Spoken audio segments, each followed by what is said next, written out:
Is anybody else wondering what is going on with the universities in this country? Now, I thought that university was a place that you go to when you want to expand your mind. I thought it was a place that you go to when you want to nurture the brain that you were given, a place you go to where you are taught how to think critically, where you're taught to think for yourself, where you're really taught to make the best of what you have. And yet, as we've seen, particularly over the last few years, since the woke movement sprung up and took over the educational establishment, that's not the case at all. University is a place you go to if you want to be brainwashed. It's a place you go to where you are forced to follow an agenda or face the consequences. It's a place you go to where if you're not thinking the way that they want you to think, then your very future may be in question. That's the universities of today. Not a place to learn, but a place to be told what to think, not how to think. We see this every single day. We see it in the media. We hear it from the horse's mouth. We see with our own two eyes what has happened to the educational establishment in this country. It has been going on for a long time, but it has really reached a climax now. It has reached a climax in the last few years. Whether we see university students being given a lecture about the British Empire and the good the empire did, and students snigger in the background because they cannot fathom that the British Empire actually did do a lot of good, or whether we hear about students who are ashamed of figures from the days of empire that are a part of their college, that are tearing down paintings of them and trying to disassociate themselves completely from it. It doesn't seem to stop.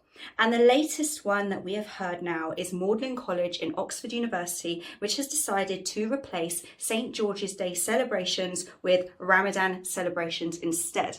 Now, you will get some people who say, what's wrong with that? You know, everyone's free to celebrate whatever they want. Diversity this, inclusion this and that, and all those keywords. But there is a problem.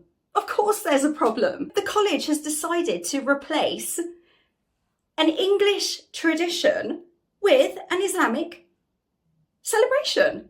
Now, obviously the college hasn't been celebrating St. George's Day with dinners every single year for hundreds of years, but it was celebrated for a time. And this year they decided to replace it with the Ramadan celebrations. Anyone who says anything about it or objects to it is naturally called a racist or a fascist or a bigot and all those words that we're sick of. All of us are sick of it. And yet there is a real problem there. When you start replacing the traditions and the heritage of a country with a completely different heritage, completely different traditions, you have a problem because you're eradicating the past of that country. And when you eradicate the past of a country, you are paving the way for a completely different future. And this is not a future that looks good. It's not a future that looks good. The country was founded on certain values. The country spread values such as democracy, freedom of speech, rule of law all across the globe when the empire was active. Now, these very values are coming under threat from other agendas. It is beginning in the education system. It is all across the media. It is deliberately infiltrating minds which are impressionable because those are the minds of the future. This is something that we all know.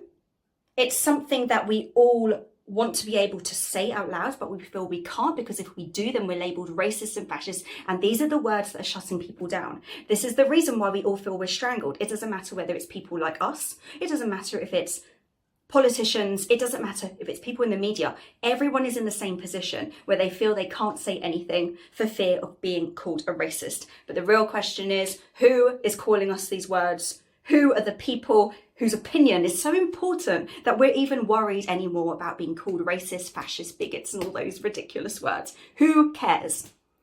Now, I view myself as a very proud English woman. I may not look traditionally English, as some people may think, but I am a proud English woman. I am proud of England. I am proud of this country. I detest the fact that fly the flag of St. George and you're automatically labelled a far-right racist. That is ignorance, and that in itself, I believe, is racist and insulting to the people of this country. We should all be proud of this country, irrespective of your skin colour or ethnic background. Be proud of England and protect the heritage and the history of this country, and it should start in the education system. They're replacing St. George's Day celebrations with the Ramadan celebrations. I think we all know what is going on here, and I think it's about time that the country stands up the people of the country stand up and defend the country and the history of the country. Have you got what it takes to be a reasoned presenter? Well, send us a short clip of yourself to join@reasoned.uk and we might be seeing you on this very channel very soon indeed.